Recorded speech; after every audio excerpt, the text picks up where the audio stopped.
นะโมพุทธายะสิทธังนะโมพุทธายะสิทธังนะโมพุทธายะสิทธัง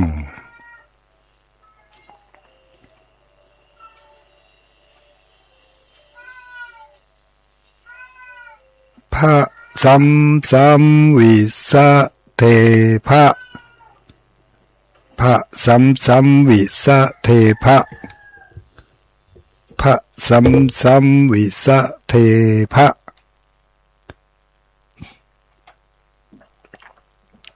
ขอความนอบน้อมแด่องค์สมเด็จพระสัมมาสัมพุทธเจ้าขอน้อมอภิวาทแด่พระสัทธรรมเจ้าขอน้อมนมัสการแด่พระอริยสังฆเจ้า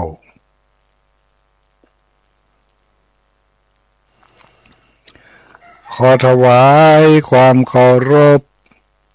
มาอย่างท่านพระคุณเจ้าท่านเจ้าคณะพระสังฆาธิการท่านครูบาอาจารย์พระสงฆ์องค์สังฆเจ้าทุกรูปทุกตนทุกองค์เจริญสุขเจริญพรอรุณสวัสดิ์มายังอุบาสกอุบาสิกาผู้มีบุญทั้งหลายทุกผู้ทุกคนที่เปิดเครื่องรับฟังอยู่ในเวลานี้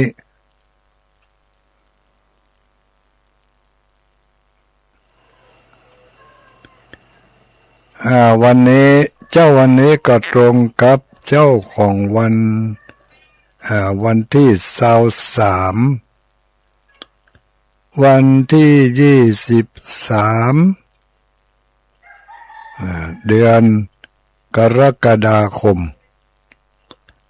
พุทธศักราช2569วันนี้ก็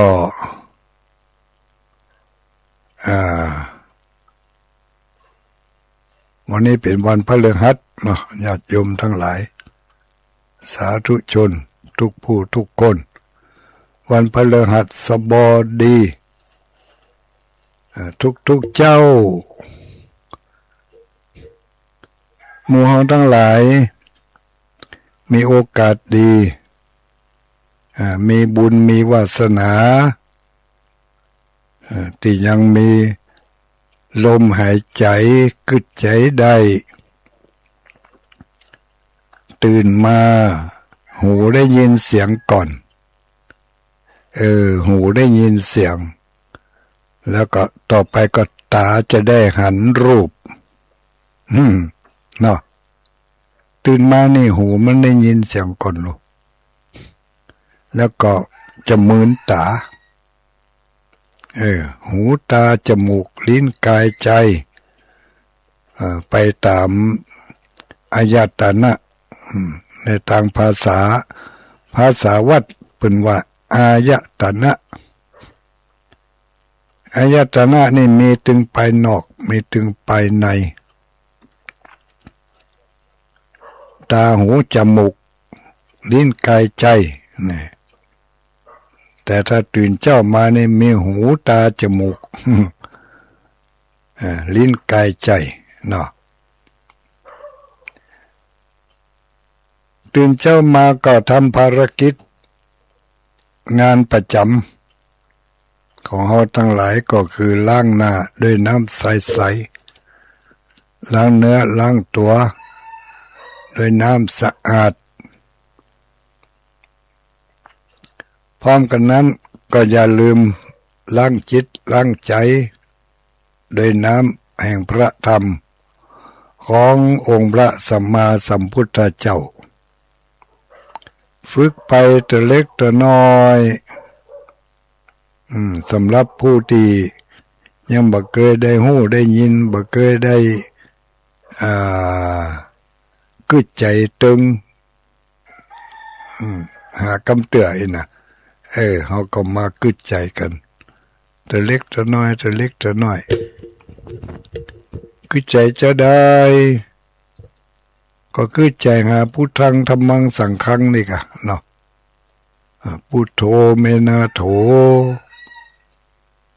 ธัมโมเมนาโถสังโฆเมนาโถจะว่าจะได้ก็ว่าไปว่าได้ทั้งนั้นขอแนะนำว่า จะได้เขาจะมีจิตใจมีความระลึกคิดถึงพระแก้วเจ้าทั้งสามประการก็มีพระพุทธเจ้าพระพุทธรัตนะธรรมรัตนะพระสังฆรัตนะเพราะทั้งสามแก้วสามดวงสามประการนี่เป็นที่จังที่ปึ่งของเขาทั้งหลายก็เหมือนกับเขาเอาน้ำสะอาดมาล้างเนื้อล้างตัวล้างหน้าล้างตาก็คอยให้ หน้าตาของเขามีสง่ามีราศีแล้วก็ใจของเขาก็สบายใจบ่ได้ติดข้องมองใจในเรื่องของความสะอาดของหน้าตามั่นใจบ่มีสิ่งสกปรกแปดเปื้อนสามารถที่จะเอาไปโชว์ไปอวดไปให้ไผพอก็ได้อย่างมั่นอกมั่นใจเช่นเดียวกันเมื่อใส่ใจต่อร่างกายต่อหน้าตาผิวพรรณแล้วก็อย่าลืมใส่ใจต่ออารมณ์ตื่นเช้ามานี่จะไปให้อารมณ์บูดอารมณ์เน่า อย่าไปให้มันบูดแถวก่อนนะแกงโหตัวนี้ตึงนี่แกงบูดอยู่ในถ้วยจะมาตะวาละเอาทิ้งไปเลยเอาทิ้งไปนี่ก็คือพยายามลืมเอาออกไปจากกำกึดจะไปเอามากึดซ้ำกึดเล่าทำมันแล้วก็แล้วไปให้มันหายไปกับให้มันหายไปกับความมืดของเวลากลางคืนตอนนี้ความสว่างรุ่งโรจน์โชติช่วงชัชวาลแล้วภายนอกมันสว่าง เริ่มแจ้งมาแต่น้อยแต่น้อยแต่น้อยยิ่งแจ้งก็ยิ่งหันลายยิ่งขวายก็ยิ่งหันที อ้าวทางนอกมันแจ้งอย่างอันทางในเขาก็ให้มันแจ้งไปตัวแจ้งโดยความระลึกชอบก็กึดดีนั่นแหละแจ้งไปในความกึดดีกึดถูกกึดแม่นห่อมแม่นหูเอาฝึกกันเอาไว้นะโมพุทธายะสิทธังเป็นกำขึ้นต้นของคาถาทั้งหลายขอความศักดิ์สิทธิ์จงบังเกิดมีแก่กำอู้ของข้าพเจ้านะโมพุทธายะสิทธังขอความศักดิ์สิทธิ์จงบังเกิดมีแก่กำอู้ของข้าพเจ้าที่ข้าพเจ้าจะว่าต่อไปนี้วันนี้เป็นวันพฤหัสบดีคาถาประจำวันพฤหัสบดีก็มีอยู่ว่าพระสัมวิสะเทพะแต่คืนแล้วนี่แต่คืนที่ผ่านมานี่เป็นคืนวันพุธลูกเนาะวันนี้เป็นวันพฤหัสคืนที่ผ่านมานี่เป็นคืนวันพุธ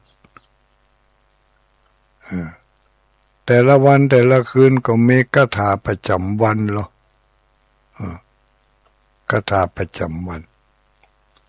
คืนวันพุธกลางคืนที่ผ่านมาเนี่ยเปิ่งกระเฮอเป็นคาถาประจำเอาไว้ว่าข้าพุทธปันทูธรรมวะคะอันนี้วันพุธถ้ายังมืดทึกอยู่อีนะประเดี๋ยวนี้เป็นวันพฤหัสละมันแจ้งแล้วนี่มันแจ้งก็คือเป็นบอกว่าพอลายมือเส้นหลวงหันถ้าหันลายมือเส้นหลวงแล้วก็แจ้งไม่ใช่เอาไปส่งกับไฟฟ้านะหมายถึงว่าเวลาออกไปทางนอกเบิ่งมีแสงอื่นเบิ่งมีแสงฟืนแสงไฟแสงไฟฉายแสงไฟฟ้าแสงกลมแสงตะเกียงเนี่ยมันต้องเอาน้ำมาส่องเป็นแสงสว่างของรุ่งอรุณวันใหม่ไก่ขันเซี่ยวยกลายมือพอหันลายมือเส้นหลวงแล้วบออันนั้นเรียกว่าวันใหม่เวลาทุกฝากเวลาเกิดเปิดนับเอาอย่างนี้นับเอาวันใหม่ก็ เมื่อวันใหม่มาแล้วก็เป็นวันพฤหัสบดีพระสัมวิสะเทพะก็ท่องเขาไว้บ่เสียหายบ่ได้นักบ่นักแห้งบ่ได้นักอ่องอ้ออย่างอ่ะ ดีกันเนี่ยจะได้มีที่จังที่ปึ่งอยู่โลแต่ก่อนมาหลังเนี่ยเขาก็บ่ได้ขึ้นใจหาพอมาระยะหลังๆนี่เขาก็ย่ำกันบ่อยๆหน่อยก็ทั้งนี้และทั้งนั้นก็อย่างที่เคยว่าเนาะนัตถิเมสรนังอัญญังพุทโธเมสรนังวรังเอเตนะสัจวัชเชนะโหนตุเมชยมังคลัง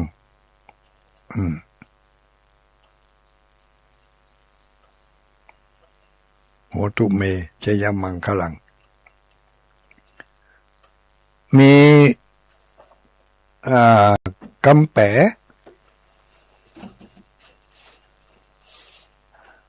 ปของที่ว่ามาตะกี้เนี่ยนัตถิเมสรนังอัญญังนี่เนาะพุทโธเมสรนังวรังเอเตนะสัจวัชเชนะโหตุเมชยมังคลัง อันนี้เปิ่มีกำแปะแล้วนัตถิเมสรนังอัญญังสรณะอื่นของเราไม่มีนี่พุทโธเมสรนังวรังพระพุทธเจ้าเป็นสรณะอันประเสริฐของเราเอเตนะสัจจวัชเชนะโดยสัจจวาจาอันนี้ขอชัยมงคลจงมีแก่เราโหตุเมจยมังคลังนี่นะเอเตนะสัจจวัชเชนะโหตุเมจยมังคลังโดยสัจจวาจาที่ข้าพเจ้าได้กล่าวนี้ขอชัยมงคลจงมีแก่ข้าพเจ้าแสดงว่า ที่ปึ้งที่อิงที่ระลึกคิดถึงอื่นที่จะดีที่สุดนั่นบ่มีทำแล้วก็คือนัตถิเมสรนังอัญญังที่ปึ้งเป็นสรณะอย่างอื่นของข้าพเจ้าไม่มีเขาจะไปปึ้งอย่างอื่นนั่นมันปึ้งได้บัถาวรปึ้งได้เฉพาะเฉพาะเมื่อเขากินได้ดิ้นได้นอนได้รับได้เนาะไปได้มาได้จะยุบจะกรรมอะไรยังก็เปิ่งได้เฉพาะทางด้านรูปธรรมรูปกายส่วนทางด้านจิตด้านวิญญาณนั่นเขาจะเปิ่งได้ก็มีพระพุทธเจ้าพระธรรมเจ้าพระสังฆเจ้าทั้งพระรัตนตรัยทั้งสามนี้เป็นสรณะเป็นที่ปึ่งเป็นสรณะเป็นที่ปึ่งได้ทุกลมหายใจเข้าออกปึ่งได้ทุกลมหายใจเข้าออกแม้แต่รับอยู่ก็ต้องมีที่ปึ่งถ้ามาจะอ่านแล้วเขาก็ขาดที่จังที่ปึ่งคนขาดที่จังที่ปึ่งนี่ก็เหมือนกับรถขาดพวงมาลัยขาดเบรกเนาะขาดพวงมาลัยขาดเบรกหรือว่าเบรกแตกพวงมาลัยหลุดเฮาเป็นคนขับรถก็ดีเฮานั่งอยู่ในรถก็ดีเนี่ยถ้าเบรกมันแตกย่ำในก็ซุยบัดจึกสักคำเนี่ยอย่างถ้ามันมีถ้าเฮาห้ามมือน่ะเนาะห้ามที่มือน่ะเบรกที่มือบีบในก็ได้ซุยเบรกสายเบรกมันปุดสายคาดมันปุดไปก็นั่นมันจะไปทางใดก็ไปเลยก็ไปอยู่ได้วะเบรกมันบ่อยู่แล้วนี่เบรกดีแต่พวงมาลัยหลุดพวงมาลัยหลุดหรือว่าแฮนด์คอรถเครื่องมันหลุดมันบังคับบ่อยู่จะหมุนไปทางซ้ายก็บ่ได้จะหมุนไปทางขวาก็บ่ได้ลงลุยโอ้กำนี้ก็ไปใหญ่แล้วมีทางเดียวต้องหยุดถ้าจะหยุดเบรกซ้ำหยุดเบรกซ้ำปุดเบรกขาดเบรกแตกไปเงี้ยพุ่นน่ะก็บ่เข้าประโคก็ลงลงนาเข้าบ้านเข้าจองบ่เนาะอันนี้ต้องมีเบรกรถก็ต้องมีเบรกคนเขาก็ต้องมีเบรกเหมือนกันนะถ้ามาอันเดียวเบรกหลุดเบรกหลุดต้องมีเบรกมีพวงมาลัย นัตถิเมสรนังอัญญังพุทโธเมสรนังวรังเนี่ยเขาจะได้ยินบทสวดที่ทุเจ้าเปิ่นสวดตอนใกล้จะสุดบทสวดมนต์นัตถิเมสรนังอัญญังพุทโธเมสรนังวรังนี่เนาะเปิ่นบอกว่าเขาทั้งหลายให้มีพระพุทธเจ้าเป็นที่ชั่งเป็นที่พึ่งเน้อมีพระธรรมเจ้าเป็นที่ชั่งเป็นที่พึ่งเพราะว่าที่พึ่งอย่างอื่นของเขานั่นบ่มีแล้วถึงมีก็มีได้เฉพาะภายนอกพึ่งได้เฉพาะเมื่อยังมีลมหายใจเมื่อยังมีเมื่อกินได้นอนได้ไปได้มาได้แต่ถ้าเขานอนแอบแฮบแล้วใกล้จะเปลี่ยนโลกแล้วตอนนั้นนี่ร่างกายทุกส่วนทอดหมดทิ้งหมดวางหมดเนี่ยยังไม่ได้แล้วอะไรมันก็จะก้อยดับไปแต่น้อยทีละอย่างสองอย่างเนาะเอาลองกึศใจพอเวลาใกล้จะหมดลมหายใจแล้วนอนผงับนอนแอบแฮบหายใจเซี่ยวอยู่นี่นะ มันจะหมดแล้วลูกมันจะเริ่มไปแต่น้อยการเกาะกลุ่มของตัวของเฮามีกายมีร่างกายมีหูมีตา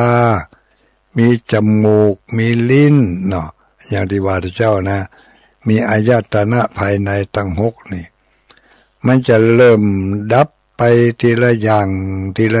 นะเราลองคิดใจพอคนเดียวเฮาเนาะ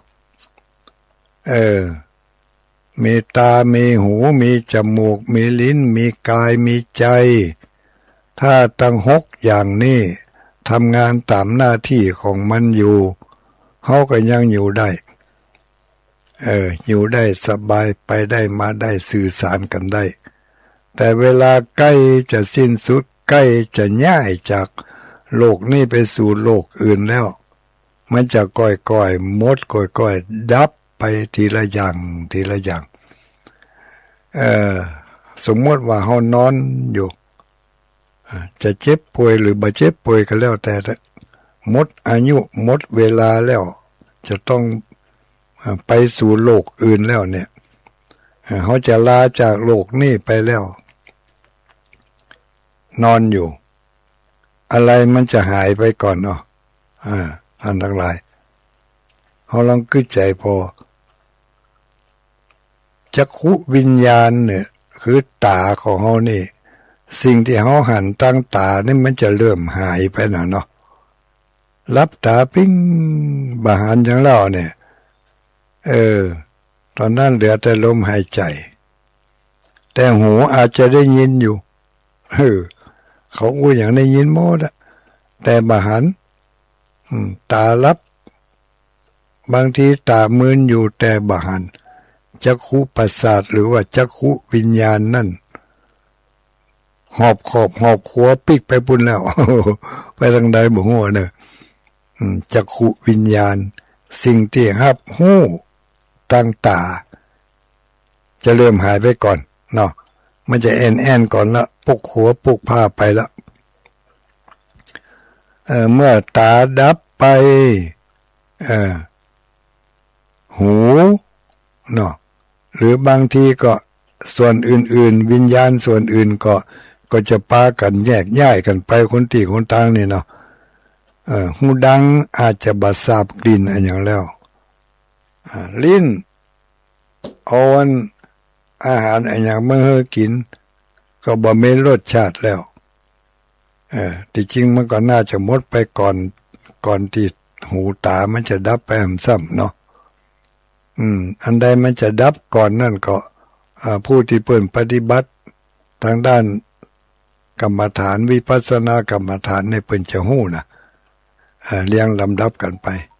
แต่ แต่เฮานี่ธรรมดาเฮานี่เฮาก็คิดเอาแบบง่ายๆเนี่ยตาหูจมูกลิ้นกายใจเนาะเวลาเฮานอนใกล้จะหมดลมหายใจนี่ถึงเวลานั่นมาแล้วตาดับไปตาพออย่างบาหันแล้วหูจะก้อยๆดับไปการการจาอย่างเขามาสนทนากันใกล้ๆเฮาหั่นบางทีก็สื่อสารบ่ได้แล้วบ่ได้ยินแล้วถึงได้ยินถึงจะหันถึงจะได้ยินแต่มันก็บ่ต้อมแล้วมันกระจัดกระจายมันบ่เป็นรูปเป็นอันบ่เป็นชิ้นเป็นส่วนแล้วก็การได้ยินก็จะได้ยินบ่ชัดเจนแล้วจะเริ่มหายไปแต่น้อยเริ่มหมดความรู้สึกเริ่มหมดการสื่อสารไปถึงแม้ว่ามันจะดีอยู่นะแต่มันส่วนภายในมันบ่สื่อสารกันได้หูตาเนาะหูจะได้ยินเบาลงตานี่จะเริ่มบ่หันละสื่อสารกันบ่ฮู้เรื่องละเอามือกวักจี้เนี่ยได้ก็ได้บ่หันใกล้หูอย่างนี้ก็ได้สื่อสารบ่ได้แล้วบ่ตอบสนองแล้วหูดังบ่มีกลิ่นแล้วลิ้นสำให้กระด้างกึกดึกอยู่ในปากพุ่นแล้วถ้าถึงเวลานั่นมาแล้วความรู้สึกของเราจะมีความรู้สึกอยู่แต่ความรู้สึกในช่วงนั้นมันถ้าหากว่าบ่ได้มีศีลมีธรรมบ่ได้นึกถึงพระพุทธพระธรรมพระสงฆ์มาก่อนในเวลาเช่นนั้นมันจะเกิดความกระวนกระวายกระซับกระส่ายไปตามกระแสของจิตของวิญญาณของความสำนึกที่เกิดได้ในเวลานั้นเกิดถึงตรงถึงนาถึงให้ถึงสวนเกิดถึงสมบัติพัสถานเข้าของเงินทองอะไรอย่างต่างๆเกิดถึงลูกถึงหลานแต่ความเกิดเหล่านั้นมันจะแผ่วลงก้อยๆหมดความสำคัญไปแต่น้อยแต่สิ่งที่ยังมีอยู่ในความรู้สึกก็คือความกังวลถ้ามีความกังวลความห่วงใยอะไรอาวรณ์อะไรอย่างต่างๆอยู่จิตวิญญาณมรณะจิตในขณะนั้นวิญญาณก็จะไปติดกับสิ่งที่ใกล้รอบตัวใกล้กับสิ่งที่เรากำลังกึดตึงหาดวงจิตดวงวิญญาณก็จะไปฝังอยู่ในสิ่งเหล่านั้นถ้ากึดตึงหาอย่างกึดตึงหาตรงหาหน้าหาให้หาส่วนอะไรมันอันนั้นเนี่ยบ่แล้วอันนี้บ่ได้มอบอัพพงปันดวงจิตดวงวิญญาณถ้าหาว่าจิตวิญญาณยกออกจากร่างของเฮานี่ไปแล้วมันจะไปติดกับไปที่ส่วนที่กับร่างอื่นที่อยู่ใกล้ๆกับสิ่งเหล่านั้นอาจจะเป็นจักกิมตกโตนกหนูหูปีกแล้วแต่ละวิญญาณมันจะไปใกล้กับสิ่งเหล่านั้นมันก็จะไปปฏิสนธิในต้องของแมงของสัตว์ของอะไรอย่างหมู่นั้นที่อยู่ใกล้หั่นนะอันนี้ที่จริงเรื่องเล่ามันมีนะแต่ว่าเจ้านี่เล่าบัดตันนะวันหน้าวันตาก็เนอะจะเอามาให้ฟังบางคนจิตวิญญาณไปติดกับหมูติดกับแมวติดกับตกโตไปติดกับจักกิมอย่างเนี้ยเนาะไปติดกับหมูกับหมาก็มีนะเพราะว่าดวงจิตในขณะที่ใกล้จะตายนั่นน่ะไป ไปผูกพันไปคิดถึงอันใดก็จะเป็นอันนั้นดังนั้นเป็นในทางศาสนาของเขาจึงบอกว่าพยายามฝึกหัดจิตฝึกหัดใจก็เหมือนกับเขาฝึกหัดเบรกฝึกหัดหมุนพวงมาลัยของรถนี่ก็หันเขานั่งไปด้วยเขาอย่างนั้นนะคิดว่ามันง่ายนะมันไม่ใช่ง่ายสักคำลองไปนั่งครับเขาหรอถ้าบ่เคยครับมาก่อนนี่ไปนั่งหมุนพวงมาลัยบ่หรอเดี๋ยวก็ไหลไปทางนั้นไหลไปทางนี้จิตจัดกดง่วงกดแง่งยังงูเพราะมันแบบประคับประคองบ่อยู่ให้มันตรงถ้าเขาลองเคยหัดครับเคยหัดหมุนพวงมาลัยกึดให้เคยหัดครับอย่างรถถีบนี่กันรถถีบรถจักรยานเนี่ยถ้าเขาบ่เคยหัดขี่หัดครับมาก่อนนี่ขึ้นตั้งหนึ่งก็จะลงตั้งหนึ่งขึ้นตั้งหนึ่งก็จะโกนตั้งหนึ่งใจของเขาก็เหมือนกันนะถ้าเขาบ่เคยฝึกเคยหัดบ่เคยอบรมบ่เคยท่องคาถานะโมพุทธายะสิทธังบ่เคยท่องวันคาถาวันประจำวันก็บ่เคยเอามาท่องอย่างเนี้ยแล้วเขาจะเป็นมีที่จังที่เปิงได้อย่างไรเนาะนาทิเมสรนังอันยังที่เปิงอื่นอันถาวรอันมั่นคงอันยั่งยืนนั่นบ่มีที่จะมาเป็นที่จังที่เปิงได้ดังนั้นนาทิเมสรนังอันยังที่เปิงอื่นบ่มีแล้วพระพุทธพระธรรมพระสงฆ์เป็นสรณะเป็นที่เปิงได้การที่จะเข้าถึงพระพุทธพระธรรมพระสงฆ์เป็นสรณะที่เปิงได้อย่างมั่นอกมั่นใจได้ก็คือเริ่มต้นด้วยการให้ทานรักษาศีลไหว้พระสวดมนต์ท่องคาถาประจำวันอันเนี้ยการท่องคาถาประจำวันนี่ก็คือการไหว้พระสวดมนต์นั่นเองการเฮือตานการรักษาศีลเนี่ยเขาก็ทำมาโดยตลอดการไหว้พระสวดมนต์เนี่ยเขาก็ให้มันพยายามแอคทีฟคือไปให้มันมีความเสมอกันกับการเฮือตานการรักษาศีลเนาะจะได้เป็นที่จังที่เปิงจะได้เป็นก้อนเศร้า3 ก้อนก้อนเศร้า3 ก้อนเอาอะไรขึ้นไปตั้งมันก็มั่นคงให้มันสม่ำเสมอกันจะไปให้มันก้อนใดก้อนหนึ่งจะไปให้มันสูงกว่ากันนักถ้ามันสูงไปก็พยายามรีบเอาก้อนอื่นที่มันยังต่ำอยู่นั่นให้มันสูงขึ้นไปตัวหาการให้ทานมันมากไปไหมอะไรก็ให้ทานหมดแต่การให้ทานมากการรักษาศีลบ่ค่อยควบคุมบ่ได้ควบคุมกายวาจาบ่ระมัดระวังมือบ่ระมัดระวังปากอันนี้ก็เรียกว่าให้ทานมากแต่ศีลนั่นมันอ่อนไปก็ต้องเพิ่มความระมัดระวังมือระวังตีนระวังปากให้ดีเป็นการรักษาศีลเมื่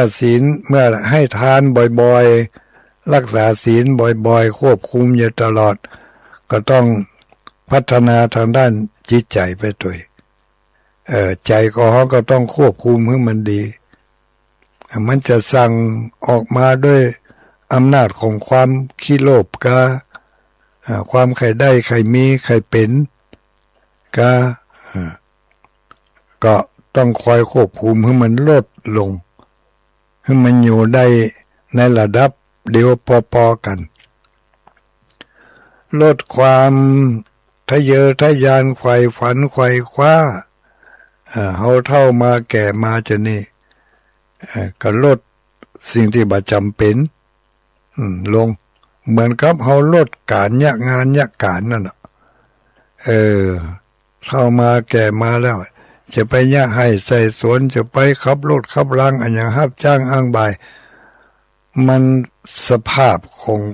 ร่างกายของเฮามันบ่ฮื้อเห็นแล้วในเมื่อเฮาลดลงด้วยความจำเป็นอย่างนั้นจิตใจของเฮาก็เหมือนกันจะไปขี้โลภโมโทสันไขว่คว้าจะไปขี้โคตรขี้เกียจนักล่ำไป อันยังก็โคตรอันยังก็เกลียดโคตรเกลียดอยู่ในใจยังบ่พอด่าออกมาตั้งปากแถมแสดงกิริยาท่าทางแถมบุยปากใส่ปืนกาบืนปากใส่ปืนกา เหล่านี้ลดลงอาศัยพุทโธเมนาโถธัมโมเมนาโถถึงวันถึงลูกเจ้ามาก็ตื่นจากที่นอนมาก็นะโมพุทธายะสิทธังว่าเขาไว้เนาะต่อไปก็คาถาประจำวันเกิดวันพฤหัสก็ท่องเอาไว้พระสัมวิสะเทพะเจ้าวันนี้ก็ฝากกันไว้เนาะข้อเตือนจิตสักคิดใจเขาก็เวลาที่เหลือขอหอมมันก็มีมนักหู้ได้ยังไงว่ามีมนักหู้ได้ด้วยความไม่แน่นอนความไม่แน่นอนนั่นแหละแน่นอนเขาอย่าไปคิดว่าเขาปลอดภัยนะถึงมื้อถึงวันนี้อันตรายรอบด้านน่ะมันจะมาหาตัวเขาวันใดไปหู้บางคนอยู่ดีสบายบ่เป็นโรคภัยไข้เจ็บอย่างสักอย่างเนี่ยไปนั่งอยู่หันอยู่นี่ถูกรถเข้ามาโจรพ่อง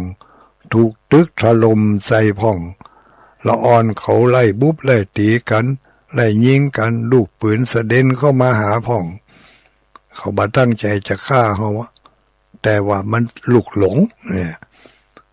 ขึ้นรถขึ้นรางไปก็เปิ่นกาเดินอยู่ข้างขอบทางการถมันชนกันที่ไหนมาโหสแลบมาหาเฮาอย่างนี้อยู่บ้านอยู่ดีๆกินข้าวกินน้ำกินไปแก้นเข้าตายก็มีอยู่ไปมันเป็นมาอย่างนั้นเส้นเลือดในสมองตีบหัวใจหยุดเต้นเฉียบพลันเขาได้ยินข่าวการตายของคนมันอย่างในปัจจุบันเนี่ยไม่หลายอย่างเนาะบางคนบันหน้าตายก็ตายอันเนี้ยเขาก็เหมือนกันผมว่าเขาจะตายในลักษณะใดรูปใดที่แน่นอนนั่นก็คือพยายามเมื่อยังมีลมหายใจกึดใจได้อยู่เขาก็จะมีที่จั่งที่ปึง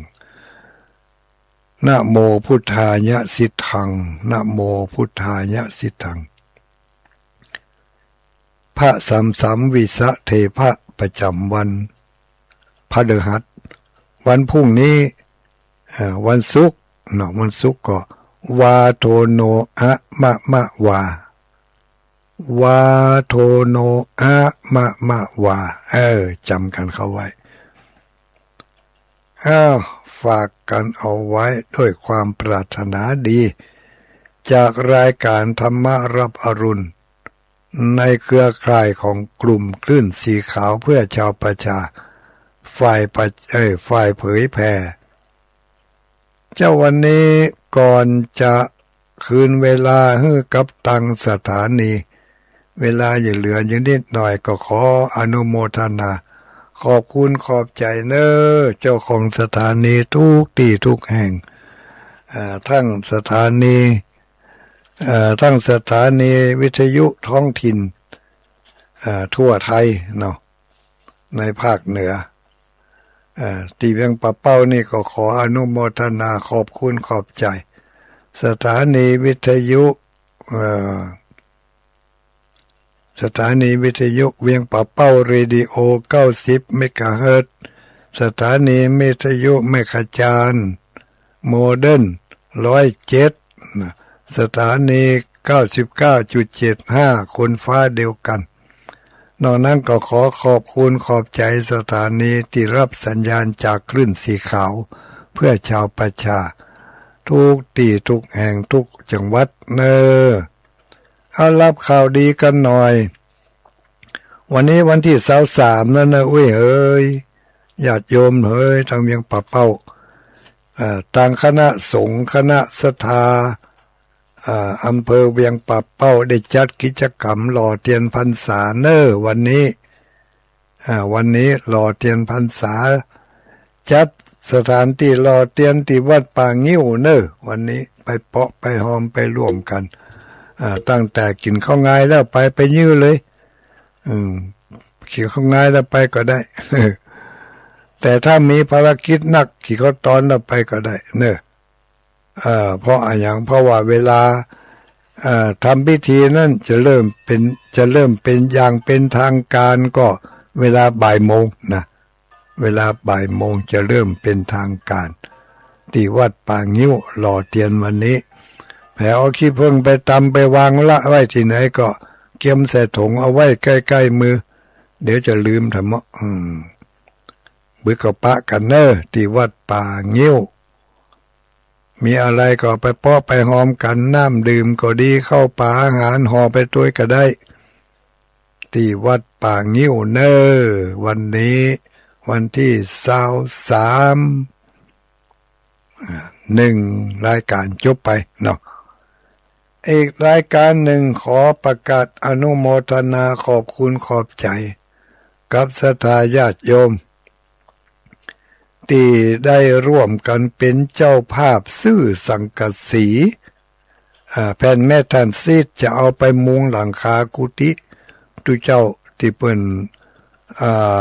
จำวัดเฝ้าอยู่ที่สำนักสงฆ์บ้านห้วยงูเวียงป่าเป้าเนอะ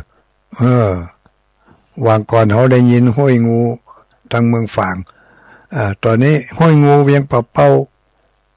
เป็นบ้านของพวกชาวชนเผ่าบนพื้นที่สูงแต่เปิ้นเริ่มใส่ในพุทธศาสนา